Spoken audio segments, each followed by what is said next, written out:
Okay, an introduction to ontology যে কোর্সে আমরা নিক এফিংহামের বইটা পড়ছি, সেখানের মধ্যে আমরা 4th চ্যাপ্টার নাম্বার নিয়ে আলোচনা শুরু করেছিলাম।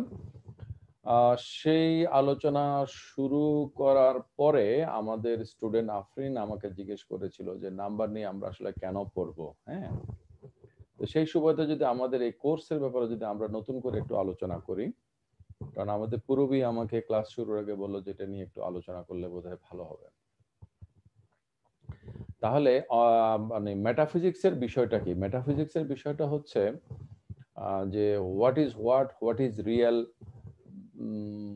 হোয়াট ইজ ট্রুথ, মানে কোনো কিছুর একেবারে গোড়াতে গিয়ে অস্তিত্বটা আসলে কি, বিইং বলতে কি বোঝায়, what is the ultimate entity, where from all this thing has come, এই বিষয়গুলো হচ্ছে মেটাফিজিক্সের বিষয়। ট্রেডিশনালি মেটাফিজিক্সকে দুই ভাগে ভাগ করা হয়। একটা হচ্ছে এর ভিতরকার দিকটা, যেটাকে বলা হয় যে তত্ত্ববিদ্যা, যেটা হচ্ছে অধিবিদ্যার ভিতরের দিক, যেটাকে ইংরেজিতে বলা হয় অন্টোলজি। আর আরেকটা হচ্ছে আমরা যেটা বলি যে কসমোলজি, যেটার বাংলা বোধহয় করা হয় বিশ্বতত্ত্ব, how the world has come to existence. তো আমরা যখন কোন একটা বিষয়ে কথা বলি, যে কোনো একটা বিষয়, সেইটার গোড়াতে যদি আমরা চলে যাই, তাহলে আমাকে কোনো একজন স্টুডেন্ট কি হেল্প করবে যে একটা বিষয়ের কথা বলে, যেটা ধরে আমি একটা এক্সাম্পল হিসেবে বোঝাতে পারি।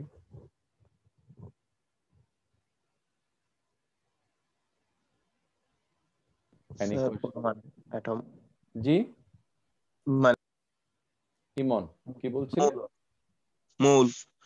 মূলের ইলেকট্রন আর কি, ইলেকট্রন ভেঙে আমরা এখানে ভেঙে যাই। ইলেকট্রন। আচ্ছা ইমন, তুমি কি ইলেকট্রন দেখেছো? না স্যার। তোমার বন্ধুরা কেউ দেখেছে? মনে হয় না। কারো কাছে যদি ইলেকট্রনিক অণুবীক্ষণিক যন্ত্র থাকে তাহলে দেখতে পারে। আচ্ছা, যারা ইলেকট্রনিক মাইক্রোস্কোপ আছে তারা দেখেছে বলে বলছো, কিন্তু তুমি বিজ্ঞানের ছাত্র যদি হয়ে থাকো, তুমি জানবে যে ইলেকট্রনের কথা বিজ্ঞানীরা বলেছে ইলেকট্রনকে দেখার আগে। হ্যাঁ স্যার। তারা কিভাবে বুঝতে পারলো যে ইলেকট্রন বলে একটা জিনিস এক্সিস্ট করে, কিছু একটা এক্সিস্ট করে, যেটার নাম তারা বলেছে ইলেকট্রন? তারা কিভাবে বুঝতে পেরেছে? স্যার অনুভব করছে স্যার, এটা মানে জাস্ট এরকম জিনিস থাকতে পারে। কিভাবে অনুভব করছে? ফিজিক্যালি অনুভব করছে নাকি? না স্যার, মেন্টালি স্যার। আর ওই যে তাহলে কি ফিজিক্যাল তাহলে একটা কি স্যার। তাহলে কি মানে ইলেকট্রন কি নন ফিজিক্যাল এন্টিটি? না স্যার, ফিজিক্যাল। তাহলে মানে ফিজিক্যাল এন্টিটিটাকে তারা যেমন তুমি কি অনুভব করছো ইলেকট্রনকে? কারেন্টের সংস্পর্শে আসলে বুঝতে পারি ইলেকট্রন যা আছে কিছু একটা। কারেন্টের সংস্পর্শে আসলে আমরা কিভাবে বুঝতে পারবো যে ইলেকট্রন আছে? কারেন্টের সংস্পর্শে আসলে আমরা ধাক্কা যদি খাই, হ্যাঁ, হ্যাঁ স্যার। তাহলে কেউ যদি বলে যে কারেন্টের ভিতরে একটা ভূত আছে, এটা ধরলেই ধাক্কা দেয়, এবং হ্যাঁ স্যার। ধাক্কা খাওয়ার মাধ্যমে ভূতের বিশ্বাসটা আরো দৃঢ় হবে, কারণ জোরে ধাক্কা লাগলে ভূত না থাকলে বড় ভূত আছে নিশ্চয়, না হলে এইভাবে ধাক্কা দিল কে? হ্যাঁ হ্যাঁ। তাহলে এটা ভূতের বিশ্বাস এবং ইলেকট্রনের বিশ্বাসের মধ্যে কার্যত কোনো পার্থক্য আছে? না স্যার, আপাতত দৃষ্টিতে নাই, কিন্তু স্যার একটা নাই। তো আছে। হ্যাঁ, মানে যখন আবার আমরা যখন ভালোভাবে চিন্তা করবো অবশ্যই আছে, কিন্তু যখন উপর থেকে চিন্তা করবো যে কেউ যখন আমরা আদিম একটা মানুষ যদি ওই যে কারেন্টের ধরে যদি ঝাটকা খায়, ও তো এমনিতে ভূত মনে করবে। না, আসলে আমরা ওইটাই। আদিম মানুষের কথা বাদ দাও, আমরা আধুনিক যুগের মানুষরাই আমরা আমরা কি ইলেকট্রন দেখেছি? আচ্ছা, সায়েন্সের লোকেরা যেসব এন্টিটির কথা বলে, সেই এন্টিটি কি তারা ফিজিক্যালি এক্সপেরিয়েন্স করেছে, দেখেছে, শুনেছে, হাতে স্যার ধরে? সবগুলো না, কিছু কিছু দেখেছে আর কিছু কিছু জাস্ট পুরো মানে কি অনুমান পরীক্ষার করেছে? মাধ্যমে কল্পনার মাধ্যমে বলে আর কি। জি, অনুমান করেছে। হ্যাঁ হ্যাঁ স্যার। কেন তারা অনুমান করলো এরকম একটা জিনিস? স্যার এইভাবে থাকতে পারে মানে। মানে থাকতে পারে বলে তারা কেন মনে করছে? কথার কথা। কারণ স্যার এগুলো দিয়ে কিছু না কিছু একটা সংগঠিত হচ্ছে বা কিছু। রাইট, রাইট, হ্যাঁ হ্যাঁ হ্যাঁ, তোমার কথা তো বেশ ভালোই হচ্ছে। মানে কিছু না কিছু ঘটনা, কিছু না কিছু এফেক্ট তৈরি হচ্ছে, কিছু না কিছু সংগঠিত হচ্ছে, মানে ঘটনা ঘটতেছে, তাই না? হ্যাঁ স্যার। তো ওই ঘটনা ঘটার কারণটা ব্যাখ্যা করার জন্য তাদের কাছে মনে হচ্ছে যেন এই ধরনের একটা এন্টিটি হতে পারে। আরো ফার্দার অবজারভেশন সেটার সাথে মিলে যায়, তাই না? জি স্যার। আচ্ছা, ইমন, ইলেকট্রন হচ্ছে কি কি পরমাণুর ভিতরে একটা কিছু না? জি স্যার। আচ্ছা আচ্ছা, ইলেকট্রনের ভিতরে কি আছে? বলে স্যার 3টা আছে হ্যাঁ। আচ্ছা, জানার দরকার কি, আমরা ধরে নিব যে আরো ক্ষুদ্রতর কিছু আছে, তাই না? জি স্যার। মানে অণু যদি হয় পরমাণু হচ্ছে বড়, তাইলে অণুর ভিতরে পরমাণু না পরমাণুর ভিতরে অণু? অণু যদি পরমাণুর চেয়ে বড় হয় স্যার, পরমাণুর ভিতরে অণু হবে, এমনি তো অণু বড় স্যার। পরমাণুর ভিতরে অণু হবে?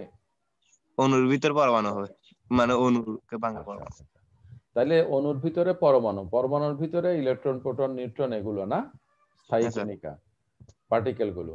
তারপরে অস্থায়ী কণিকা আছে, তারপরে এরকম কিছু নাম বলে, যেমন গ্লুয়ন, কোয়ার্ক, হ্যাঁ, জি এই স্যার। ধরনের বিভিন্ন সাব অ্যাটমিক যেগুলো পার্টিকেল সেগুলোর কথা বলা হয়। আচ্ছা, মনে করো কোয়ার্ক, তো মনে করো এর মধ্যে আছে কোয়ার্ক, তো কোয়ার্কের ভিতরে কি আছে? স্যার কিছু একটা থাকবে আর কি। তাহলে এইভাবে কি আমরা মানে আহ, শেষ পর্যন্ত আমরা কোথায় যাব? ওই যে ফাউন্ডেশনালিজম পড়ছিলাম না আমরা, জি স্যার। ফাউন্ডেশনালিজমের মধ্যে আছে না যে তুমি যদি বলো যে এটার জাস্টিফিকেশন হচ্ছে ওইটা, ওইটার জাস্টিফিকেশন সেইটা, সেভাবে করে শেষ পর্যন্ত আমরা একটা ইনফিনিট রিগ্রেসে চলে যাই। এবং এই ইনফিনিটিজম কিন্তু আমাদের জাস্টিফিকেশনটাকে ডেস্ট্রয় করে, কারণ সবকিছু দাঁড়িয়ে আছে যেটার উপরে, সেটারই কোনো হদিস পাওয়া গেল না, তাইলে এই জাস্টিফিকেশনটা কিন্তু আমাদেরকে স্যাটিসফাই করে না। সেজন্য আমরা ঠিক করি যে আমাদের যে হাইয়েস্ট ক্যাপাসিটি ভিতরে যাওয়ার, শেষ পর্যন্ত গিয়ে আমরা একটা বেসিক কে পাই, তাই না ইমন? জি স্যার। আচ্ছা, তাহলে আমরা যদি এই সাব এটমিক পার্টিকেল গুলোর ভিতরে যাই, ভিতরে গিয়ে আমরা কি পাই? স্যার আরো কিছু পাবো। ইমনকে একটু কেউ হেল্প করো, অন্যরা।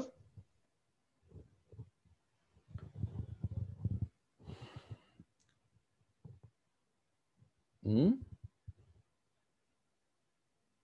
স্যার প্রশ্নটা আরেকবার স্যার। সেটা হচ্ছে আমরা যদি অণুর ভিতরে পরমাণু পাই, পরমাণুর ভিতরে স্থায়ী কণিকা পাই, স্থায়ী কণিকার ভিতরে আরো ছোট ক্ষুদ্রতর কণিকা পাই, এই পর্যায়ে গিয়ে একেবারেই ক্ষুদ্রতম যেটা ইতিমধ্যে আমরা পেয়েছি কথার কথা, সেটার নাম হচ্ছে কোয়ার্ক বা গ্লুয়ন জি বা স্যার। এরকম up quark, down quark, so some entity আমরা পেলাম। ওকে, তো থিওরিটিক্যালি তো আমরা এটার ভিতরেও যেতে পারি, জি স্যার পারি স্যার। প্র্যাকটিক্যালি কিন্তু পারি না। প্র্যাকটিক্যালি পারি না। থিওরিটিক্যালি পারি। জি স্যার। আচ্ছা, থিওরিটিক্যালি প্র্যাকটিক্যালি এটাকে বার হয়ে থিওরিটিক্যালি গেলে সেই জিনিসটা কি থাকবে সেটা ভিন্ন আলোচনা, কিন্তু আমরা যদি ভিতরে যাই, মানে আলটিমেট বিল্ডিং ব্লকটাকে বের করার চেষ্টা করি, তাহলে কোনটা আমাদের আলটিমেট বিল্ডিং ব্লক হবে? মনে করো একটা আহ, পরমাণুর ভিতরে যে কোয়ান্টাম মেকানিক্সে যেটা বলে না, বিভিন্ন ধরনের, আমরা একটা একটা জারের মধ্যে যদি আমরা কতগুলো গ্যাস রাখি, ওই গ্যাসিয়াস পদার্থগুলা কিভাবে নড়াচড়া করবে না? হুম, হ্যালো, আমার হাতগুলো দেখা যাচ্ছে, হাতের জি স্যার। জি নড়াচড়া স্যার। জি জি জি। এরকম করে নড়াচড়া করবে না কন্টিনিউয়াস। জি।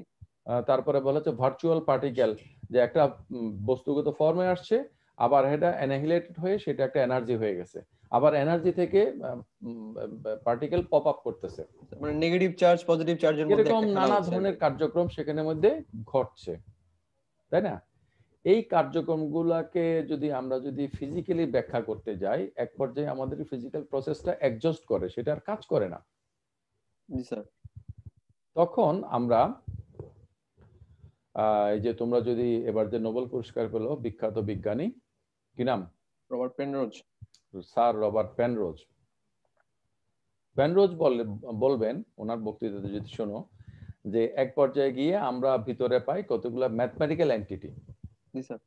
তো আমরা তো জানি যে কোনো ম্যাথমেটিক্যাল এন্টিটি কোনো ফিজিক্যাল এন্টিটিকে তৈরি করে না। আমার কাছে যদি কথার কথা 4 সংখ্যাটা থাকে, এই 4 সংখ্যাটা ইটসেলফ আমাকে 4টা কলম বা 4টা খাতা বা 4টা জিনিস বা 4টা মানুষ দিবে না, দিবে কি? No, না sir. স্যার। দিবে না। তাহলে ম্যাথমেটিক্যাল এন্টিটি থেকে ফিজিক্যাল এন্টিটি হয় না, কিন্তু ফিজিক্যাল এন্টিটিকে যখন আমরা ভাগ করতে যাই শেষ পর্যন্ত আমরা কিন্তু ম্যাথমেটিক্যাল কতগুলো ক্যালকুলেশনে গিয়ে পৌঁছি। জি স্যার। এজন্য স্যার রবার্ট পেনরোজ ওনার একটা বক্তৃতাতে বলেছেন, উই আর সো লাকি যে কিছু কিছু বিজ্ঞানী তারা বিজ্ঞানের বিষয়গুলো নিয়ে পপুলারলি কাজ করে। যেমন পেনরোজ একজন, হকিং একজন, কথার কথা, মিশিও কাকো একজন, রিচার্ড ডকিন্স একজন, ওকে, ব্রায়ান গ্রিন। হ্যাঁ ব্রায়ান গ্রিন আছে। ফিলোসফারদের মধ্যে নাস্তিকতা নিয়ে কাজ করে যে ড্যানিয়েল ডেনেট আছে, তারপরে আবার মাঝামাঝি অবস্থান আছে কথার কথা জন সার্ল, এরকম নানা ধরনের আছে আর কি। হ্যাঁ, যারা পাবলিক ইন্টেলেকচুয়াল হিসেবে কাজ করে তাদের ফিল্ডের রিপ্রেজেন্টেটিভ হিসেবে। হ্যাঁ, তোমাদের স্যারও সেই ধরনের একটা মানে ভূমিকা পালন করতে চান। আচ্ছা, কালকে আমাকে ফোন করেছে একজন সাভার থেকে, সে ফিলোসফি প্রাথমিক ধারণা বইটা পড়েছে, পিছন দিক থেকে পড়ছে। তারপরে ভূমিকাতে সে আমার মোবাইল নাম্বার পেয়েছে, আমাকে ফোন করেছে বিকালবেলা, খুবই সে উচ্ছ্বসিত। হ্যাঁ, সে ফিলোসফি নিয়ে মাঠে ময়দানে কাজ করতে চায়। আচ্ছা, তো যারা অ্যাস্ট্রোফিজিক্স এর লোকজন যারা আমাদেরকে সাধারণভাবে কথাগুলো বুঝিয়ে দিচ্ছেন, এটা আমাদের জন্য বিরাট একটা সৌভাগ্য। তো এরকম মাঝে মাঝে আমি এদের বক্তৃতাগুলো শোনার চেষ্টা করি। তো পেনরোজ বলছে যে ডার্ক ম্যাটার বলে একটা জিনিস বলা হচ্ছে ইউনিভার্সের মধ্যে, বলছে dark matter is neither dark নর ম্যাটার। এটা হচ্ছে একটা ম্যাথমেটিক্যাল ক্যালকুলেশন যে আমরা যে ধরনের গ্র্যাভিটেশনাল ফোর্সটা দেখছি, এই গ্র্যাভিটেশনাল ফোর্সটা ওয়ার্কেবল হওয়ার জন্য যে ধরনের মাস থাকার কথা সেটা আমরা পাচ্ছি না। যেটাকে আমরা পাচ্ছি না সেটাকে আমরা ধরে নিচ্ছি যে মানে এটা ডার্কে আছে, মানে এটা হাইরে আছে। হ্যাঁ, এটা একটা ম্যাটার, এটা হাইরে আছে। তার মানে ইমন তোমাকে দিয়ে যে শুরু করেছিলাম যে এমনকি ফিজিক্সের লোকেরাও যেসব কথাবার্তাগুলো বলে, যেসব এন্টিটির কথা বলে, সেগুলো কিন্তু তারা এক্সপিরিয়েন্স করে বলেছে সেটা না, বরঞ্চ তারা অনুমান করে বলে, তারা একটা ক্যালকুলেশন করে বলে, তারা একটা রিজন অ্যাপ্লাই করে বলে। ওকে, এতটুকু বোঝা গেছে আমার কথাগুলো? জি স্যার। আচ্ছা, পুরবি কি আমার কথাগুলো শুনেছো? জি স্যার, শুনেছি। আচ্ছা, তাহলে দেখো আমরা এবার এটার সাথে আমাদের মেটাফিজিক্সকে কানেক্ট করি। তাহলে দেখা যাচ্ছে মডার্ন ফিজিক্স, আমি একজনের নাম বললাম যিনি এখনো জীবিত আছেন, বলা যায় যে জীবিতদের মধ্যে অ্যাটলিস্ট পপুলার যারা ফিল্ডে কাজ করেন, পপুলার ফিল্ডে বলতে যারা এক্সপার্ট বটে এবং তারা পাবলিকের জন্য কথাবার্তা বলেন, পেনরোজ তার মধ্যে একজন। পেনরোজ বলছেন যে না, আসলে এই কোয়ান্টাম লেভেলে গিয়ে বস্তুগুলোকে আমি আর বস্তু হিসেবে আইডেন্টিফাই করতে পারি না, তখন সেগুলাকে আমি রিপ্রেজেন্ট করার জন্য সেগুলাকে আমি কি করি, এই যে এখানে মিরকাতুর রহমান কি 17105112, এখন মিরকাতুর রহমান 512, হ্যাঁ 512 হচ্ছে তার আইডি নাম্বার, মিরকাতুর রহমান হচ্ছে তার নাম। এগুলা কোনোটাই কিন্তু সে নাম, কিন্তু এটা তাকে রিপ্রেজেন্ট করে। যদি মিরকাতুর রহমান নিজেই জানে না যে সে মিরকাতুর রহমান কে, হ্যাঁ, তাকে আমরা নানাভাবে চিনি। আমরা ফিলোসফি অফ মাইন্ডের কোর্সে আলোচনা না করলে আমি বারবার করে সেটা বলেছি যে আমাদের আইডেন্টিটি অফ দ্য পারসন। তো কবির হোসেন নিশ্চয়ই 5155 না, 5155 হচ্ছে কবির হোসেনের আইডি। জি স্যার। তাহলে আমরা কি করি, আমরা রিয়ালিটিকে আমাদের ল্যাঙ্গুয়েজের মধ্যে, আমাদের আন্ডারস্ট্যান্ডিং এর মধ্যে আনার জন্য আমরা কতগুলা ভার্বাল, কতগুলা লিঙ্গুইস্টিক রিপ্রেজেন্টেশন কি ইউজ করি। তাহলে রিয়ালিটিকে আমরা বুঝতে চাই। হ্যাঁ, কোন রিয়ালিটি? সেই রিয়ালিটি যেটা হচ্ছে আসল রিয়ালিটি। তার আসল রিয়ালিটি কোনটা? আমি এই পর্যায়ে একটা কথা বলবো, তোমরা সবাই মনোযোগ দিয়ে শুনবে। আসল রিয়ালিটি হচ্ছে দুইটা হচ্ছে আসল রিয়ালিটি। একটা হচ্ছে যে ক্ষুদ্রতম একক কোনটা, আর হচ্ছে বৃহত্তম সত্তা কোনটা। আমার এই কথাটা তোমরা খুব মনে রাখার চেষ্টা করবা, বুঝছো? আসল বলতে আমরা আসলে কি বোঝাই? আসল বলতে বোঝাই যে মূল জিনিসটা কি আমাদের মাথার মধ্যে একটা এটা ফ্যালাসিও হতে পারে। মানে আমরা যেভাবে চিন্তা করি আমাদের চিন্তাটা কি সঠিক? তোমরা গডেলের ইনকমপ্লিটনেস থিওরাম পড়েছো আর্টিফিশিয়াল ইন্টেলিজেন্সের কোর্সে, ম্যাথমেটিক্সের। হ্যাঁ, আমাদের চিন্তাটা আমাদের দিক থেকে সঠিক, কিন্তু সার্বিকভাবে এটা সঠিক কিনা সেটা তো আমরা জানি না। Mahfuz, are you listening to me? Yes, sir. Yes, I'm listening to you. Do you like it what I'm saying? Yes, sir. Yes, I'm like. It's very interesting, very interesting. I like it. It's very interesting. Yes. আমরা আমাদের মতো করে যেটা আমাদের জন্য 2+2 যেগুলো 4, it's obvious, finish, এটা নিয়ে আর কোনো কথা নাই। মানে এর আগে পরে যা বলবে সব ভুল। কিন্তু আমাদের আমাদের আমাদের যে চিন্তার ধরন, আমাদের যে ম্যাথমেটিক্যাল ফর্মুলা, আমরা যে অ্যাক্সিওম গুলাকে ফলো করি সেগুলা আসলেই ঠিক কিনা আমাদের বাইরে সেটা আমরা জানি না, এবং না জানাটাই স্বাভাবিক। এবং সেটার উপর নির্ভর করে আমাদের জানাটাকে বাতিল করে রাখে স্কেপটিক যে পজিশন, সেটা একটা সেলফ রিফিউটিং পজিশন। সো আমরা দুটা জিনিসকে জানতে চাই, যে কোনো মানুষ যে কোনো বিষয়ে। হ্যাঁ, একটা হচ্ছে কি what is the ultimate building block, ক্ষুদ্রতম এককটা কি, কোন জায়গা থেকে শুরু হলো, শুরুর জায়গাটা কি। আর হলো ওভারঅল হোলিস্টিক্যালি সামগ্রিকভাবে ব্যাপারটা কি, এটা আমরা জানতে চাই। এবং আমাদের মধ্যে এই যে ভাইরাসটা, আমাদের এই যে জানার ইচ্ছাটা, এইটা আমাদেরকে একটা এন্ডলেস নলেজ জার্নির মধ্যে ফেলে দিছে। স্যার আমি একটা কথা বলতে চাচ্ছি স্যার, যখন স্যার আপনি বললেন যে ক্ষুদ্রতম এককের কথা, তখন আমার মাথার মধ্যে একটা জিনিস আসলো যে অন্টোলজি মূলত ফোকাস করে এখানে যে what theory should you adopt, মানে আমরা কি জিনিসটা অ্যাডপ্ট করব এবং কিভাবে সেটাকে আমরা সেট ধরে আগায় নিয়ে যাব, কিভাবে আমরা ওই জায়গাতে যাব। এক্স্যাক্টলি স্যার, এই এক্স্যাক্টলি জায়গাটাতে মানে এটা হয়েছে।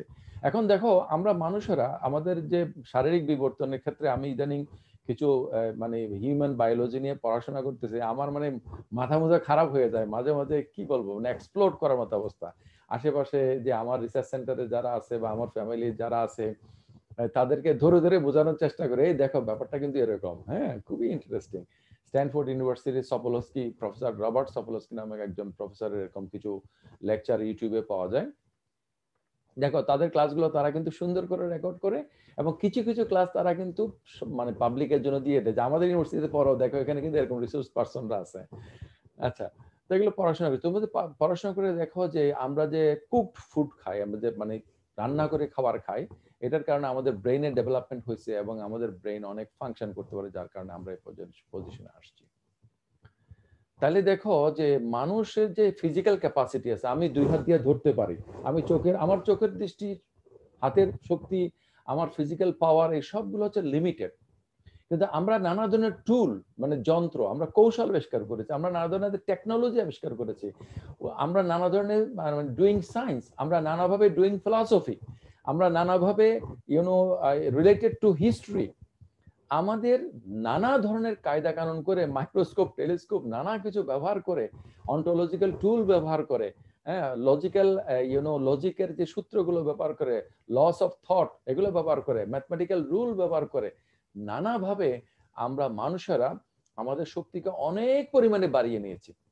এবং এই মনে করো বলতে পারো যে অন্যদের তুলনায় অনেক অনেক বেশি পরিমাণ শক্তিকে ব্যবহার করে আমরা আস্তিক বলো, নাস্তিক বলো, সংশয়বাদী বলো, যেই মত পথ এবং আদর্শের অনুসারী হোক না কেন, যে কোনো মানুষ এই বিষয়গুলো জানতে চায়। where we are going to, what is the ultimate building block and what is the highest form, হ্যাঁ, এই জিনিসগুলো জানতে চায়। তো এই জিনিসগুলো জানার জন্য সায়েন্স যা করেছে, অন্যরা যা করেছে, এই সব কিছু নিয়ে সামগ্রিকভাবে একটা আলোচনা যেই জায়গাতে করা হয়, সেই মূল ফিলসফির মূল জায়গাটা হলো মেটাফিজিক্স।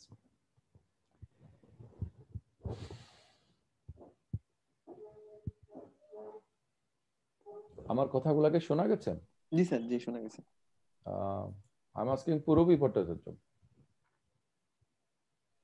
জি স্যার, শোনা গেছে স্যার। তো have you understood? G sir, বুঝতে পারছি sir.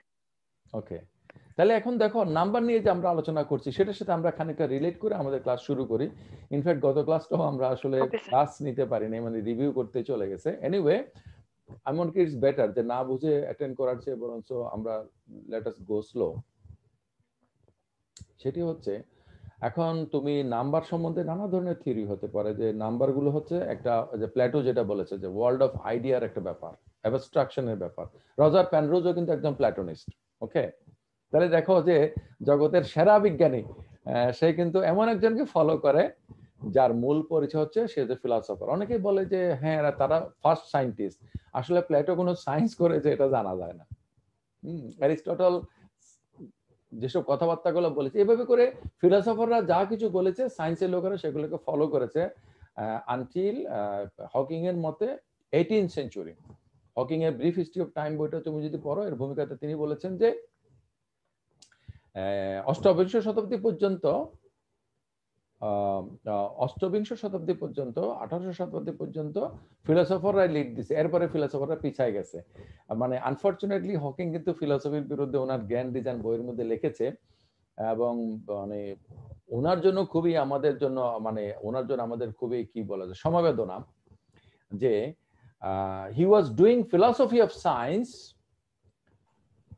Two cancel, quote unquote cancel philosophy itself. ফিলসফিকে বাদ দেওয়ার জন্য উনি বিজ্ঞানের, দর্শনকে বাদ দেওয়ার জন্য তিনি বিজ্ঞানের দর্শন চর্চা করেছেন। এই যে অ্যান্টি ফিলসফি যেটা ফিলসফি, এটা আর কি স্যার প্রমাণ স্যার।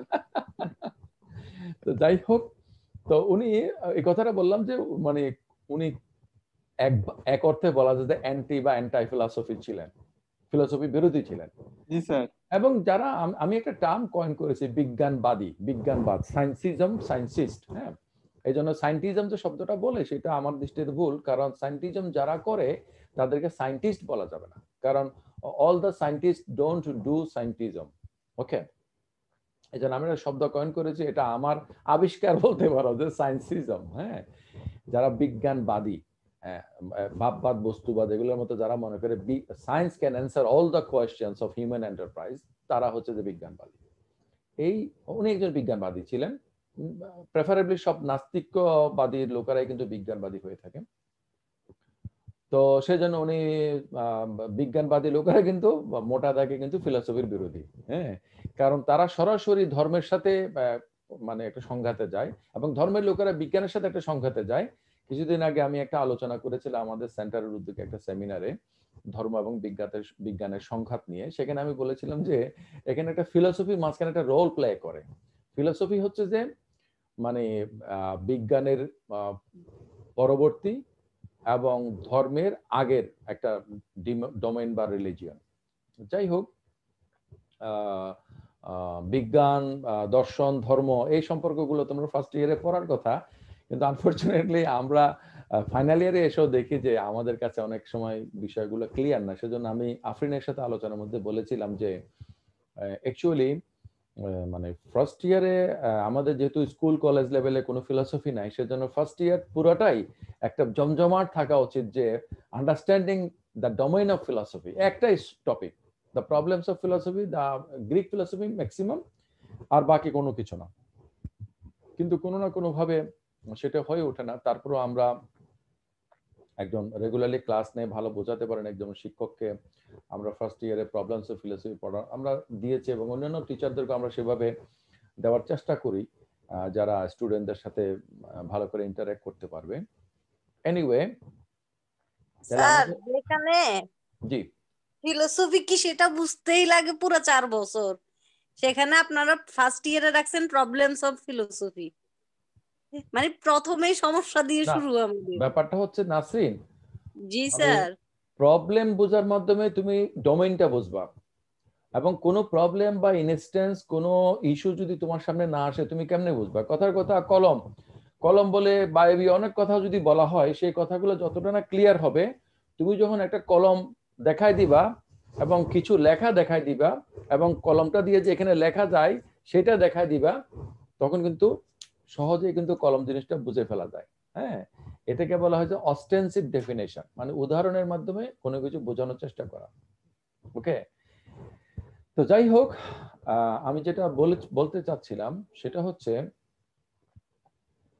যে জগতের সেরা বিজ্ঞানী রজার পেনরোজ, তিনি কিন্তু ওনার এই গণিতের ব্যাপারে, ফিজিক্সের ব্যাপারে উনি কিন্তু প্লেটোকেও ফলো করছেন। who was a prominent Greek philosopher. So আমরা যারা ফিলসফি ডোমেইনে আছি, আমাদের যোগ্যতা দিয়ে আমাদেরকে একটা পজিশন নিতে হবে নলেজ ওয়ার্ল্ডের মধ্যে। হ্যাঁ, তোমরা সেটা ক্লেম করবা। ওকে, তাহলে আমরা নাম্বারের কথা কেন আসছি? যে মানে নাম্বার হতে পারে যে একটা কলম হচ্ছে একের উদাহরণ। ওকে, এটা আমরা যদি ইউনিভার্সালিস্ট মানে আমরা পজিশন নেই, এটা আইডিয়াল পজিশন নেই। আর যদি বলি যে না, নমিনালিস্ট পজিশন, একটা কলম, এটা থেকে আমি একটা অনুমান করি। ওকে, তাহলে আগে কি? আগে হচ্ছে কলমটা, এরপর হচ্ছে কলমের সংখ্যা হচ্ছে এক, এটা হলো পরে। আর এটা হলো অ্যান্টি রিয়ালিস্ট নমিনালিস্ট পজিশন। আর রিয়ালিস্ট পজিশন হচ্ছে যে প্লেটোর যে আইডিয়ালিস্ট পজিশন। এখানে দেখো যে প্লেটোর পজিশনটা মেটাফিজিক্যালি আইডিয়ালিস্ট পজিশন, কিন্তু এপিস্টেমোলজিক্যালি এটা কিন্তু রিয়ালিস্ট পজিশন। যাই হোক, এই কথার মধ্যে আমি আবার ঢুকতেছি না, তাহলে আবার আমাদের আরো 10 মিনিট সময় ব্যয় হয়ে যাবে। প্লেটো বলবে যে ওয়ার্ল্ড অফ আইডিয়াস রিয়েল, একটা হলো মূল জিনিস, আর একটা জিনিস হচ্ছে সেটার প্রতিনিধি। তাহলে জিনিসটা সংখ্যার প্রতিনিধি, অথবা জিনিসগুলো থেকে আমরা সংখ্যাকে অনুমান করি। যেভাবেই তুমি করো না কেন, আমরা যখন কোনো কিছুর এন্টিটি বা বিং দেখতে যাব, সেখানে নাম্বার একটা মানে ফ্যাক্টর, বিগ ফ্যাক্টর। তাহলে আমরা কেন নাম্বার নিয়ে আলোচনা করছি সেটা তোমাদের কাছে নিশ্চয়ই এতক্ষণে মানে ক্লিয়ার হয়েছে নাকি? জি স্যার। আফরিন কে আছো আজকে?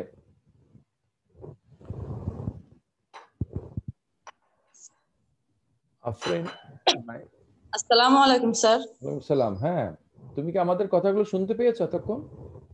স্যার শুনতে পাচ্ছি, কিন্তু স্যার আমার খাতা খুঁজে পাচ্ছি না, সেজন্য একটু টেনশনে আছি। তোমার খাতা তোমাদের বাসার বাচ্চারা সব কি করছে দেখো। স্যার আসলে ওটাতে আমার সব পড়া ছিল, সেজন্য একটু টেনশন লাগতেছে। খাতা আপাতত অন্য একটার মধ্যে আজকেরটা নিয়ে নাও, তারপরে বাকিটা খুঁজে দেখো। স্যার ওটা লিখতেছি স্যার, আজকেরটা লিখছি স্যার একটা খাতাতে। আচ্ছা, তাহলে আজকের আলোচনাটা আমাদের ক্লাসের সময় যদিও অর্ধেক চলে গেছে, তারপর আমরা একটা ফ্রুটফুল আলোচনা করেছি। তা আজকের আলোচনাটা আমরা শুরু করি। হ্যাঁ, okay sir, thank you sir.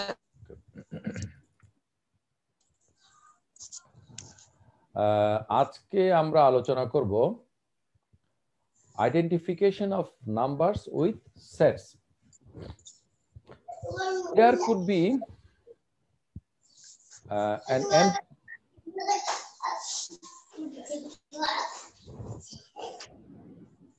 Afrin, তোমার মাইক্রোফোন অফ করে দাও। There could be an empty set, okay, having no member. Okay, two sets are identical if and only if they have some members. এগুলো সেট থিওরির কতগুলো axiom. If you have some things, you have a set that has those things as member. তোমার কাছে কিছু থাকলে সেই বিষয়গুলো নিয়ে একটা সেট তৈরি হবে। এই অ্যাক্সিওম গুলো বলা হচ্ছে যে এগুলো থেকে আমরা অনেকগুলো মানে জিনিস তৈরি করতে পারি। Explosion of what things exist. একটু তোমরা যদি খেয়াল করো তোমরা বুঝতে পারবে। উদাহরণ হিসেবে যদি আমরা বলি যে দুটা জিনিস আছে জগতের মধ্যে, অ্যাডাম এন্ড ইভ। অ্যাডাম এবং ইভ এই দুটা জিনিস নিয়ে আমরা আপাতত তিনটা সেট পাই। প্রথমটা তোমরা দেখতে পাচ্ছ, এটা একটা সেট অ্যাডাম, এবং সেকেন্ড ব্র্যাকেট দিয়ে সেটকে বোঝানো হয়। ইভ একটা সেট, এবং আরেকটা সেট যেটার মধ্যে অ্যাডাম এবং ইভ হচ্ছে মেম্বার। এখন আমরা এটা জানি সেটের একটা নিয়ম, sets can take other sets as members. তাহলে সেটের ভিতরে কিন্তু অন্য সেটও মেম্বার হতে পারে। তাহলে আমরা এমন একটা সেট পেতে পারি যেভাবে যে এই যে অ্যাডাম এবং ইভ হলো একটা সেট, সিঙ্গেলেটন, এটার একটা প্রিডিসিশন হলো একটা ইভ একটা সেট, অ্যাডাম একটা সেট। ওকে, বা এই দুটা থেকে আমরা এইটা পেলাম। ওকে, তাহলে এইগুলাকে আমরা পেলাম মূলত এই দুটা থেকে। as well as other sets, such as Adam and his singleton. তাহলে সিঙ্গেলেটন মানে তোমরা আমরা আগের ক্লাসে আলোচনা করেছি যেটা হচ্ছে যে মানে কোন সেটের যে সাকসেসর সেটা হচ্ছে সেটার প্রিডিসেসরের সিঙ্গেলেটন। তো সেই হিসাবে তাহলে এই যে আমি এখানে নীল কালার করেছি, Adam is the singulator of this set. Okay, we can keep going forever and it quickly turns out that there is an infinite number of things, Adam, Eve, and the infinite number of sets constructed out of them, where you previously thought only Adam and Eve existed. তাহলে আমরা কথাটা শুরু করেছিলাম যে Adam এবং eve এই দুইটা জিনিস এক্সিস্ট করে, পরে আমরা দেখলাম যে এই দুটা থেকে কিন্তু সেট থিওরির নিয়মগুলোকে ফলো করে আমরা so many existing set তৈরি করতে পারি। এমনকি কোন একটা সেট তৈরি করার জন্য তোমার কোনো পার্টিকুলার জিনিসের দরকার নাই, কোনো অ্যাডাম ইভ, কোনো পেন, কোনো সাপোজ প্লেট, গ্লাস, কোনো কিছু দরকার নাই। Given set theory demands that empty set exist. এই যে আমরা প্রথমে যেটা আমরা পেয়েছি যে there could be an empty set. তাহলে এমটি সেট যদি হতে পারে তাহলে ব্যাপারটা কি হতে পারে, তাহলে কোনো কিছু নাই, সেখানে একটা সেট হলো না থাকার সেট, শূন্যতার set. Given set theory, we can generate an infinite number of sets out of just that empty set. তাহলে আমরা যদি একটা এমটি সেট পাই তাহলে এটা থেকে আমরা infinite number of set generate করতে পারি। কথার কথা একটা এমটি সেট, তাহলে ওটার সিঙ্গেলেটন হবে এইটা, এই যে তোমরা দেখতে পাচ্ছ, কারণ ওই এমটি সেটের একটা তাইলে সাকসেসর থাকবে যেটা হবে ওই এমটি সেটের সিঙ্গেলেটন। তাহলে এইভাবে যদি আমরা দেখি আমরা ক্রমান্বয়ে আমরা কি করতে পারি, infinite number of set generate করতে পারি। কিন্তু সমস্যা হলো আমাদের কমন সেন্স বলে we cannot end up with an infinite number of collections if you start with nothing. তাহলে তুমি শূন্য থেকে শুরু করলা, কোনো জিনিস নাই, সেখান থেকে তুমি অসীম সংখ্যক জিনিস আছে এমন জিনিস তুমি কিন্তু বাস্তবে বানাতে পারো না। তাহলে এটা থেকে আমাদের এটাও ক্লিয়ার হলো যে সেটগুলো আসলে কালেকশন বলে যেটা প্রথমে বলা হয়েছিল ব্যাপারটা কিন্তু সেটা নয়। মূলত সেটগুলো হচ্ছে, আমি এখানে আন্ডারলাইন করেছি তোমরা দেখতে পাচ্ছ, sets are best thought of as abstract object. এগুলাকে আমরা কি বলতে পারি, এগুলাকে আমরা অ্যাবস্ট্রাক্ট অবজেক্ট হিসেবে ধরে নিতে পারি, কারণ তুমি শূন্য সেট থেকে অসীম সংখ্যক সেট বানাবা কিন্তু শূন্য জিনিস থেকে কখনো একটা জিনিস হবে না।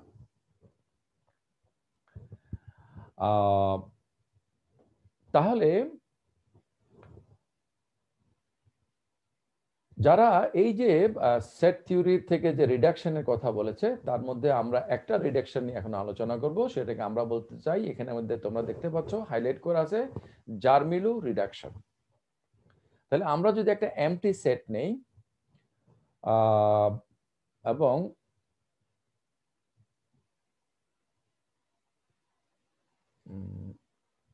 এক second,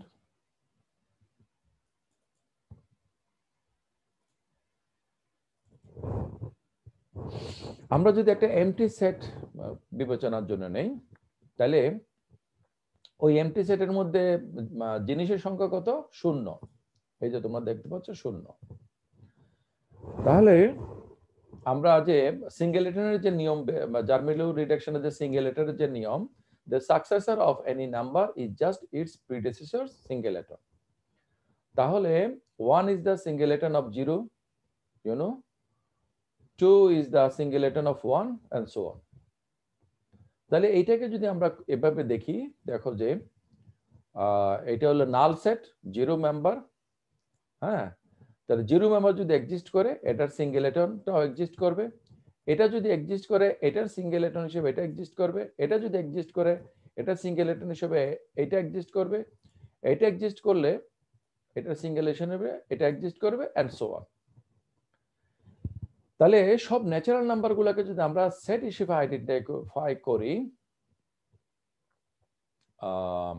we can easily reduce the natural numbers to set. তাহলে আমরা এরকম ইনফিনিট নাম্বার অফ সেটস পাবো। কিন্তু বলা হচ্ছে যে এই যে রিডাকশন, এই রিডাকশনটা নেগেটিভ নাম্বার বা নাম্বার এর ক্ষেত্রে প্রযোজ্য নয়।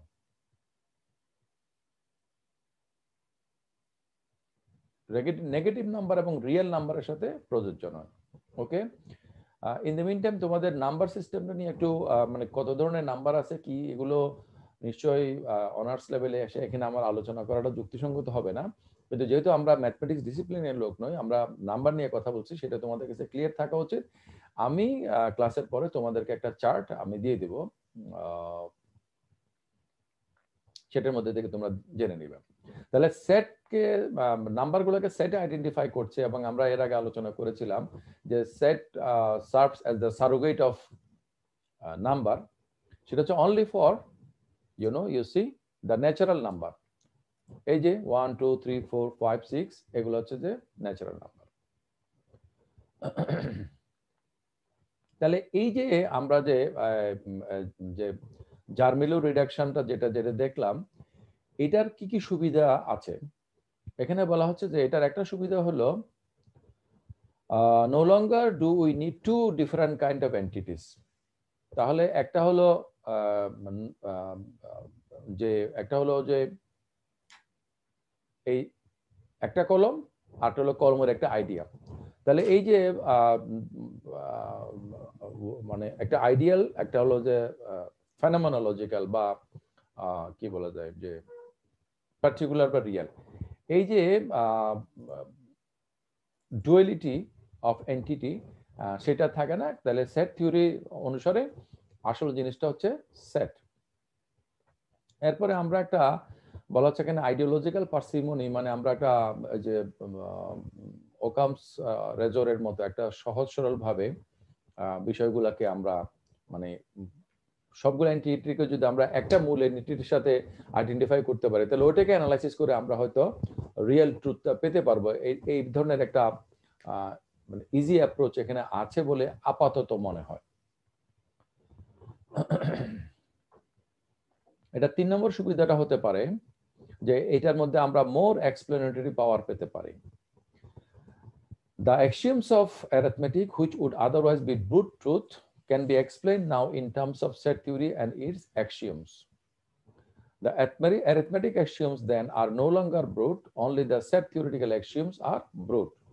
তাহলে আমরা যদি বলি যে mathematical axioms are brute, or mathematics is actually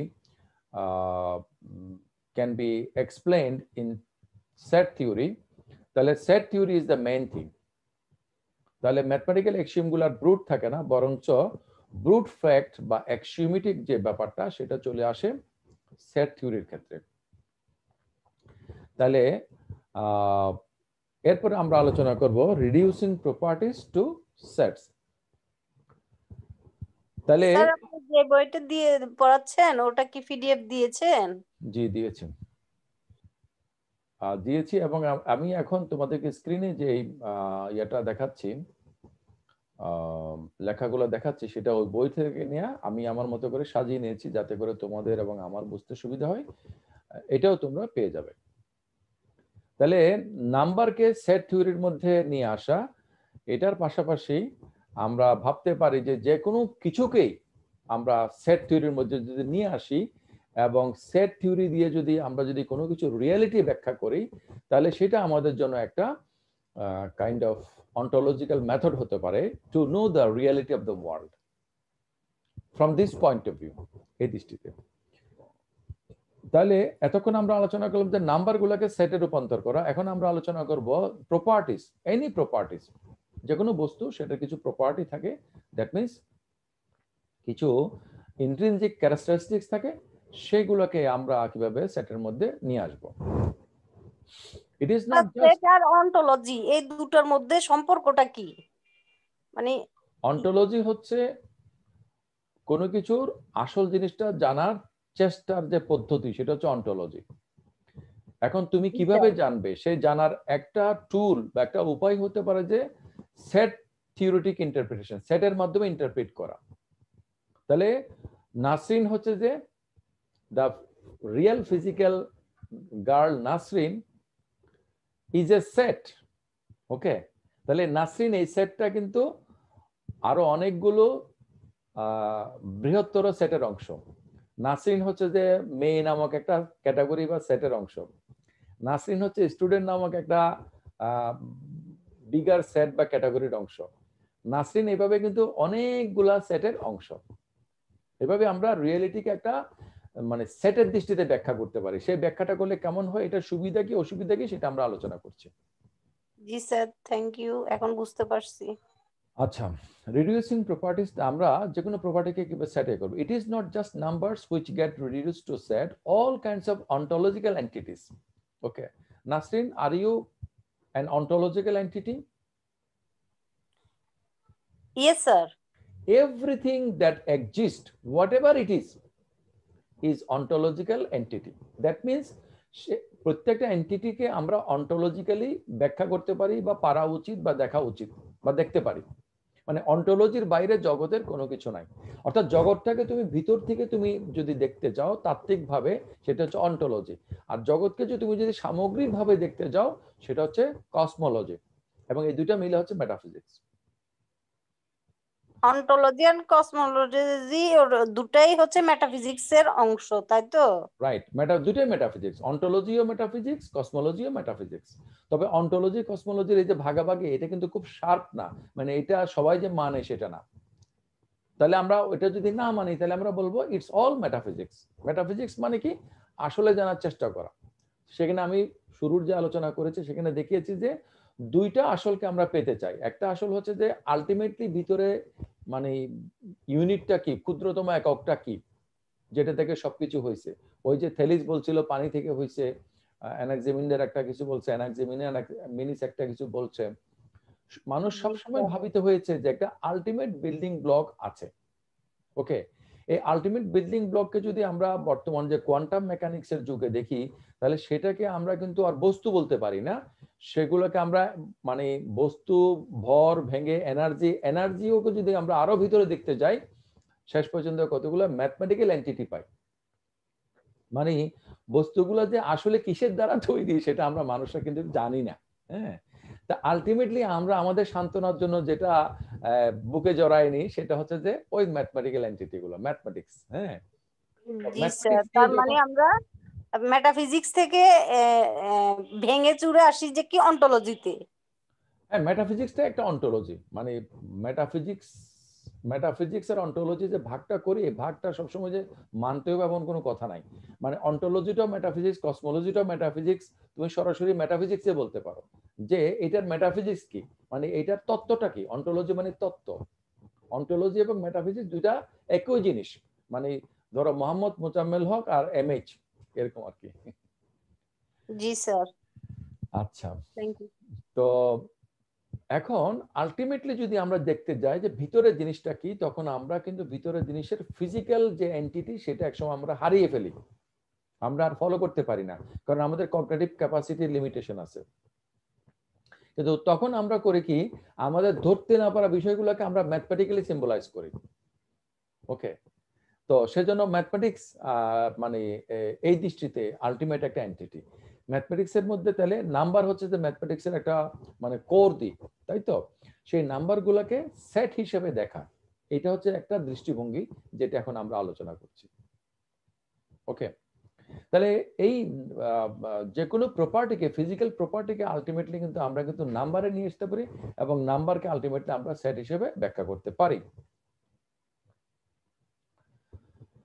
তাহলে যেমন ইলেকট্রন, তাহলে ইলেকট্রন হচ্ছে যে set of negative charge.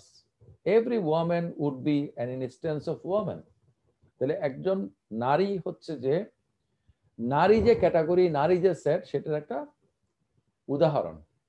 Every blue thing would be an instance of blue set. Okay, তাহলে ব্লুনেস, ওয়ামেননেস, নেগেটিভনেস, পজিটিভনেস, এই যে প্রপার্টি গুলো সেগুলোকে আমরা কিন্তু সেটের মধ্যে নিয়ে আসতে পারি। We can identify a property with the sets of its instances. এই কথাটা খেয়াল করো, I am repeating again. We can identify a property with the sets of its instances. তাহলে একটা প্রপার্টিকে আমরা এটার সেট অফ যে ইনস্ট্যান্স আছে সেটার সাথে আইডেন্টিফাই করতে পারি। যেমন ব্লুনেস হচ্ছে একটা প্রপার্টি, নীল হওয়াটা হচ্ছে একটা প্রপার্টি বা গুণ, সেটাকে আমরা নীল সেটের সাথে আইডেন্টিফাই করতে পারি। তাহলে an object instantiates a property if and only if it is a member of that property. তাহলে something is blue if and only if it is a member of the set of all blue things. তাহলে এই যে set theoretical reductive treatment, তাহলে আমরা যদি এই যে reductive ইয়েটা আমরা আলোচনা করলাম যে রিডিউস করা, যেমন এই যে আমরা এখানে দেখেছি এটি হচ্ছে একটা রিডাকটিভ প্রসেস, যে আমরা বলেছি জার্মিলো রিডাকশন। কিসের রিডাকশন? আমরা প্রথমে পাইছি জিরো, একটা শূন্যতা থেকে শূন্যতার সেট যখন আছে তাহলে সেটার একটা মানে সাকসেসর সেট থাকবে। হ্যাঁ, তাহলে এই সাকসেসর সেটের এটা হচ্ছে মেম্বার। তাহলে যেই বৃহত্তর সেটটার এটা হচ্ছে মেম্বার, সেটা হচ্ছে এটা। তাহলে আমরা যখন এখানে বলবো সাপোজ ব্লুনেস, এই ব্লুনেস যে কোয়ালিটি, এই ব্লুনেসটা কেন ব্লু হবে? বিকজ এটা সিঙ্গেলেটন হচ্ছে যে ব্লু ক্যাটাগরি বা blue set. Objects, for instance, sometimes get identified with sets of their properties. তাহলে সেট মানে একটা অবজেক্টের মধ্যে যে প্রপার্টি গুলো আছে, সেই প্রপার্টির একটা সমন্বয় হচ্ছে অবজেক্টটা, তো এবং ওই প্রপার্টি গুলো হচ্ছে এক একটা সেটের মেম্বার। এটা হচ্ছে একটা বান্ডেল থিওরি। বান্ডেল থিওরি মানে bundle of properties. Propositions have been identified with sets of possible worlds. তাহলে আমরা যখন একটা প্রপোজিশনের কথা বলবো, ওই প্রপোজিশনের মধ্যে আমরা যদি বলি যে দিস ইজ গুড, আমরা যদি বলি যে suppose Nasrin is a good girl, তাহলে ওই যে পসিবল যে গুডনেসের যে ওয়ার্ল্ড, পসিবল যে গার্লনেসের যে ওয়ার্ল্ড, এইগুলার সমন্বয় হচ্ছে যে Nasrin. Sets of times and objects have been identified with temporal parts.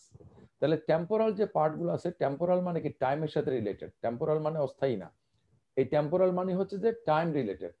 ওকে, আমরা যখন লিখি স্পেশাল, এটা কিন্তু বিশেষের স্পেশাল না, SPECIAL না, এই স্পেশাল হচ্ছে SPATIAL, স্পেশাল মানে স্পেশাল মানে space related.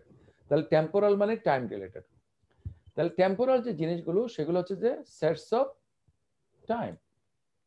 Regions of space and time have been identified with the set of space and time points and so on, so forth. তাহলে রিজন মানে স্পেস টাইম, এটা হচ্ছে space টাইমের সেটের member. কিছু কিছু লোকেরা আমরা জানি পিথাগোরিয়ানদের কথা, তারা মনে করেছে যে everything is a set of sets. তাহলে তারা বলছে এভরিথিং ইজ নাম্বার, নাম্বারকে আমরা আইডেন্টিফাই করে যদি সেটের সাথে, তাহলে পিথাগোরিয়ান পজিশনটা হবে everything is a set of sets, everything within set. তাহলে এই যে সেট থিওরিটিক ইন্টারপ্রিটেশন, এটার প্রবলেমটা কি সেটা নিয়ে আমি এখন আলোচনা করব। Before that I would like to ask you, should I continue or have a break? Yes sir, continue করুন। আচ্ছা, thank you. Okay, the problems of set theoretic interpretation. For instance, we'll have problems with coextensive properties. Acha, those properties which happen to have the same instances. তাহলে property যদি দুইটা হয় এবং দুইটা প্রপার্টির উদাহরণ যদি সেম হয়, তাহলে প্রপার্টি দুইটা কিন্তু সেম হয়ে যায়। ওকে, আমরা যদি একটা উদাহরণ হিসেবে নেই যে being a terrorist and being an honest, এটা আবার কি বুঝান, দুটো প্রপার্টি সেম কি করে হয়? আচ্ছা, সেটাই তো কথা, দুইটা প্রপার্টি তো সেম হবে না। তাহলে আমরা যদি দুইটা প্রপার্টির যদি সেম ইনস্ট্যান্স পাই, ইনস্ট্যান্স যদি সেম হয়, তাহলে সেট দুটো সেম হবে। মানে মেম্বার যদি সেম হয়, মনে করো একটা সেটের মেম্বার যা, অন্য সেটের মেম্বার তা, তাহলে মেম্বার সেট দুটো identical.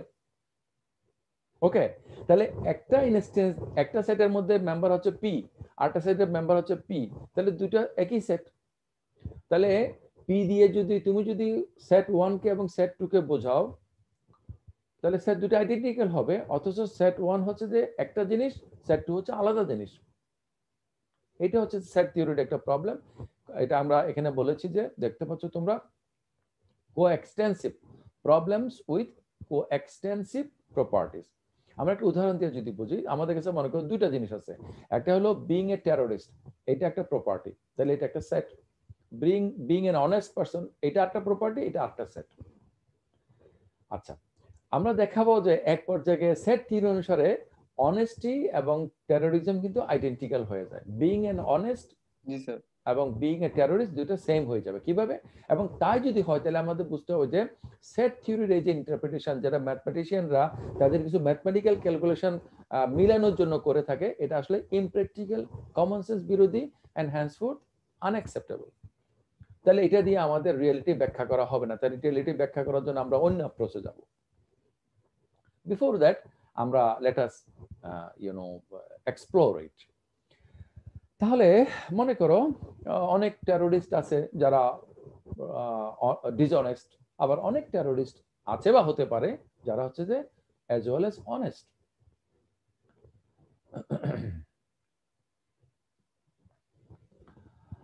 The first property is identified with the set of all terrorists and the second is identified with all the honest. তাহলে আমাদের এই যে being a terrorist, এটা হচ্ছে যে all set of all terrorists.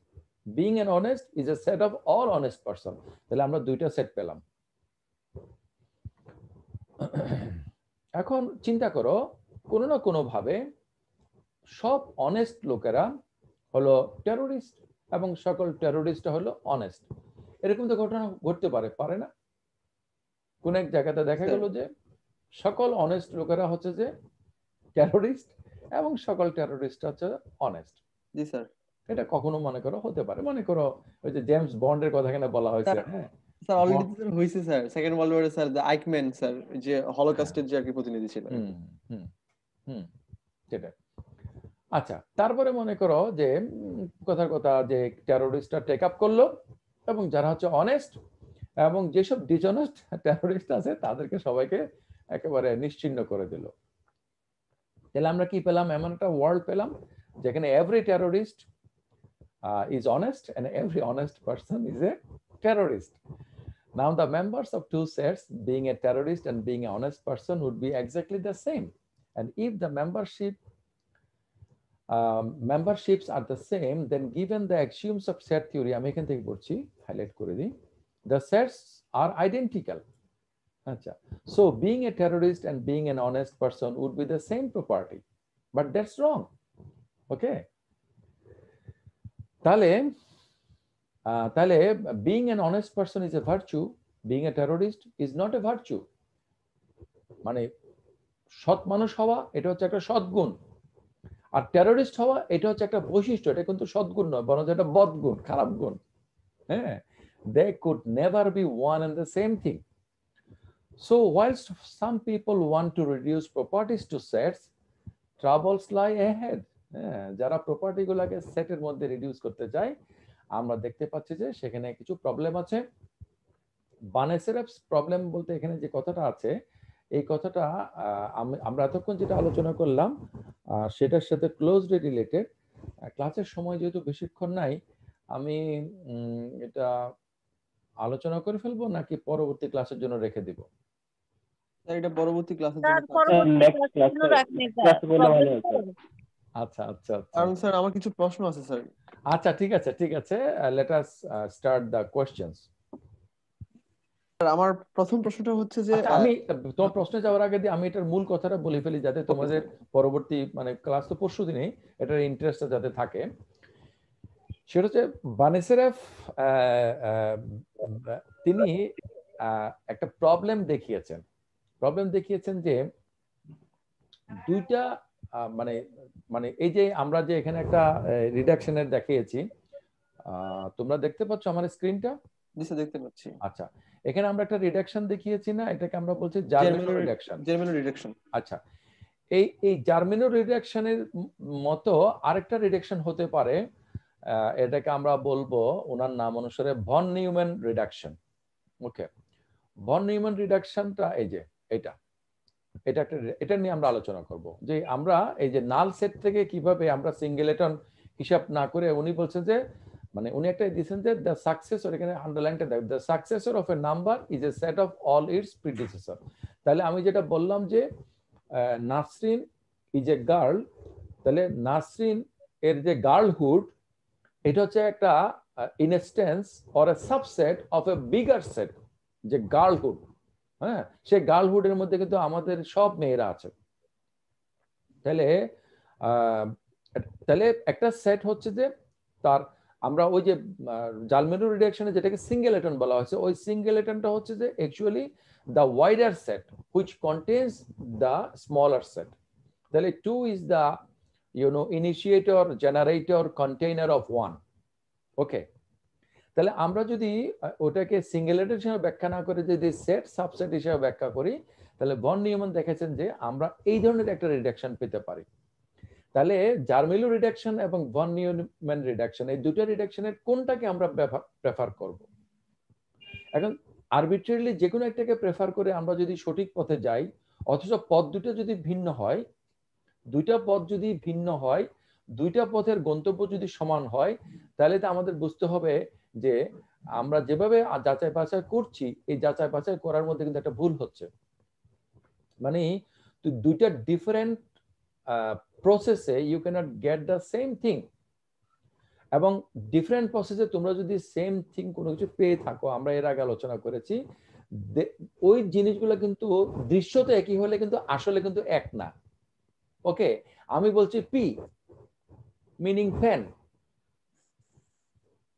আবার তুমি বলছো পি মিনিং পটেটো, তাহলে দুইটা পি কিন্তু এক না। এই যে আমি বললাম যে একটা জায়গা আছে যেটা হচ্ছে যে 40 গজ বাই 40 গজ, তাতে করে আমি একটা সুন্দর বাড়ি করতে পারি। আর একটা জায়গা আছে আমার কাছে 800 গজ বাই 2 গজ, ওটাও কিন্তু 1600 ইয়ার্ড স্কয়ার, মানে স্পেস, কিন্তু ওটাতে কিন্তু বাড়ি হবে না। ওকে, তো এইসব বিষয়গুলো নিয়ে আমরা নেক্সট ক্লাসে আলোচনা করব। হ্যাঁ, now question. Okay sir, sir প্রথম কোশ্চেনটা হচ্ছে sir, set can take other sets as members. তো আমার কথা হচ্ছে স্যার, এ একটা সেট, বি একটা সেট, তাহলে এ বি কে সেট হিসেবে নিতে পারে, কিন্তু স্যার স্বয়ং এ কি স্যার সেট কে সেট হিসেবে নিতে পারে, যে এটা বি কে সেট হিসেবে নিচ্ছে? হ্যাঁ হ্যাঁ, এটা প্যারাডক্স হয়ে গেল না sir? According to set theory, even কোনো কিছু নাই সেটাও একটা সেট। এবং এর আগের ক্লাসে আমরা আলোচনা করেছি সেট মিনিং কালেকশন, কিন্তু দেখা গেল যে আসলে কিভাবে কালেকশন হবে হ্যাভিং নোথিং। আমি যদি বলি যে I have a set, how many things? One thing or nothing, তাহলে এটা তো আমাদের কমন সেন্সের সাথে কন্ট্রাডিক্ট করে। যেটা আমি আমার যেটা নিয়ে আমি ইদানিং জিরো ইনফিনিটি নিয়ে যে কাজ করেছি, অন্টোলজি অফ জিরো, সেখানে দেখানোর চেষ্টা করেছি। ডিপার্টমেন্টে আমি একটা সেমিনারও দিয়েছিলাম যে আমাদের কমন সেন্সের সাথে যেটা কন্ট্রাডিক্ট করে সেটাকে আমরা গ্রহণ করব না, এবং কমন সেন্সের সেই অংশটাকে আমরা কারেকশন করব যেটা আমাদের আরো bigger, wider, more strong common sense আমাদেরকে কম্পেল করে। তার মানে আমাদের এক্সপেরিয়েন্স, আমাদের চোখের দেখার ভুলটাকে আমরা আরেকটা এক্সপেরিয়েন্স দিয়ে রিপ্লেস করি। জি স্যার।